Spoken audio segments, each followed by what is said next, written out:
மாற்றுத்திறனாளிகள் நலத்துறையை சார்ந்த அதிகாரிகளுக்கு என்னுடைய நன்றியை நான் முதலில் தெரிவித்துக் கொள்கிறேன். விரைவாக மக்களை சந்திக்க வேண்டும் என்பதிலும் குறைகளை தீர்க்க வேண்டும் என்பதிலும் நம்முடைய நெஞ்சமெல்லாம் நிறைந்திருக்கிற மாண்புமிகு முதலமைச்சர் விரும்புகிறார். அவரை பொறுத்தவரைக்கும் எதை செய்தாலும் அர்ப்பணிப்பு உணர்வோடு செய்ய வேண்டும் என்று விரும்புகிறார். ஆத்மார்த்தமாக என்று சொல்வார்கள் அல்லவா, சும்மா ஒப்புக்கு எடுத்து கொடுத்து விட்டு போவதல்ல.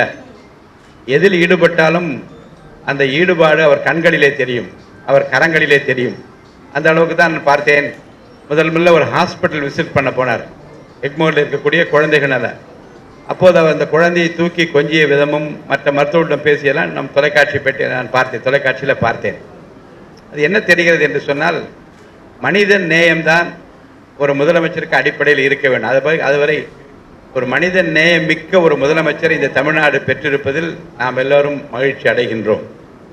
இப்போ இந்த அரசாங்கம் புதிதாக பொறுப்பேற்றிருக்கிறது. அதற்கு முன்னால் பல சவால்கள் இருக்கிறது. ஏனென்றால் மக்களுடைய எதிர்பார்ப்பு நிறைய இருக்குது. இதற்காகத்தான் ஓட்டு போட்டோம், அதற்காகத்தான் ஓட்டு போட்டோம் என்று பல மக்களும் பல்வேறு கோரிக்கைகளை இவர் வந்தால்தான் நடக்கும் என்று நம்பிதான் வாக்களித்திருக்கிறார்கள். அதனால்தான் நான் சட்டசபையில் கூர்ந்து கவனித்தேன். மாண்புமிகு முதலமைச்சர் என்ன கேட்டார், கொஞ்சம் எனக்கு அவகாசம் கொடுங்கள் என்று கேட்டார். அதுக்கு என்ன காரணம் என்றால், நிறைய நினைக்கிறார். எல்லா விவரமும் அவருக்கு தெரிகிறது. எல்லா துறைகளை பற்றியும் என்ன நடக்கிறது, என்ன நடந்தது, என்ன நடக்கப் போகுது என்பதெல்லாம் அவருக்கு தெரிகிறது. அதனால தான் கொஞ்சம் அவகாசம் கொடுங்கள், அதற்குள்ளாக அதை தீர்த்து வைக்க வேண்டும் என்று விரும்புகிறார். அதிலே ஒன்றுதான் இப்போது மாற்றுத்திறனாளிகள் துறை தமிழ்நாட்டில் வேகம் எடுத்திருக்கிறது என்று நான் சொல்ல வேண்டும். அதனுடைய ஒரு அடையாளம் தான் நம்முடைய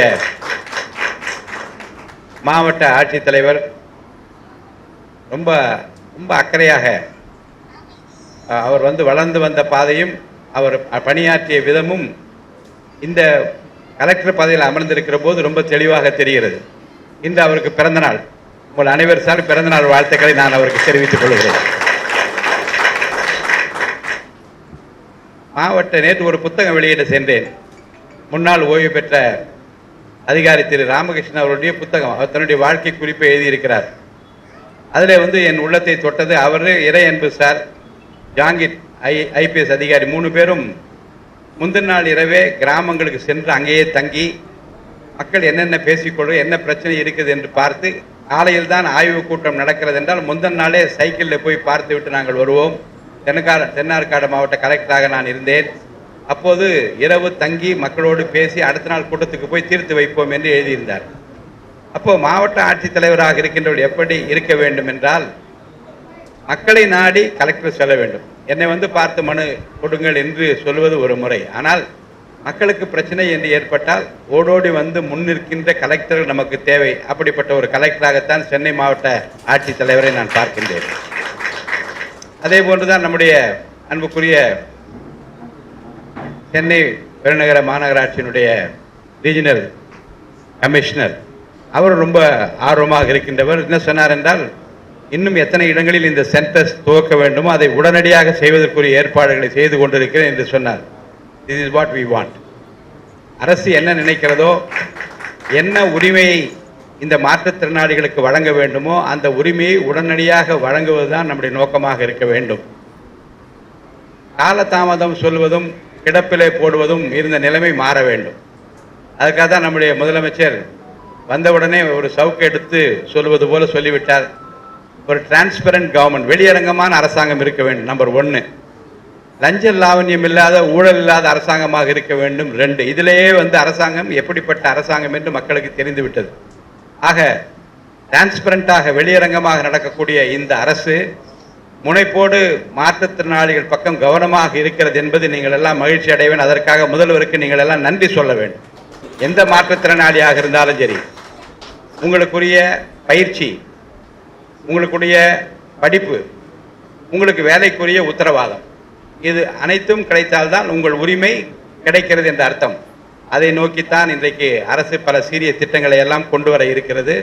நீங்கள் இதை சரியாக பயன்படுத்திக் கொள்ள வேண்டும். ஏனென்றால் இது உங்கள் உரிமை, இது உங்களுக்காக இறைவன் கொடுத்திருக்கிற ஒரு வழிமுறை. இதை நீங்கள் பயன்படுத்திக் கொள்ள வேண்டும் என்று நான் அன்போடு கேட்டுக்கொள்கிறேன். பெற்றோருக்கும் ஒன்று சொல்லுகிறேன், சலிப்பு வெறுப்பு அடையாதீர்கள். குழந்தைகள் மீது சலிப்பும் வெறுப்பும் அடையாதீர்கள். நீங்கள் அவர்கள் இறைவன் மற்றவர்களைப் போல கொடுத்திருக்கிற வரம் என்று எண்ணுங்கள். இவர்கள் மூலமாக மற்றவர்களை காட்டிலும் மிகப்பெரிய நன்மை உங்களுக்கு காத்திருக்கிறது. கை கொடுப்பதற்கு இந்த அரசாங்கம் காத்திருக்கிறது. பயன்படுத்திக் கொள்ளுங்கள் என்று கூறி இந்த நிகழ்ச்சியை சிறப்பாக ஏற்பாடு செய்திருக்கிற நம்முடைய மாவட்ட நிர்வாகத்தில் இருக்கிற மாற்றுத்திறனாளி துறையை சார்ந்த அனைவருக்கும் உறுதுணையாக இருக்கக்கூடிய தொண்டு நிறுவனங்கள் 2 தொண்டு நிறுவனங்கள் இதை எடுத்து செய்து கொண்டிருக்கின்றார்கள். அவர்களுக்கும் என்னுடைய நல்வாழ்த்துக்களை நான் தெரிவித்து இந்த வாய்ப்பிற்கு வணங்கி விடைபெற்றுக் கொள்கின்றேன். நன்றி, வணக்கம். Thank you for joining. I should thank the media and press for the excellent support. Thank you very much for all your support.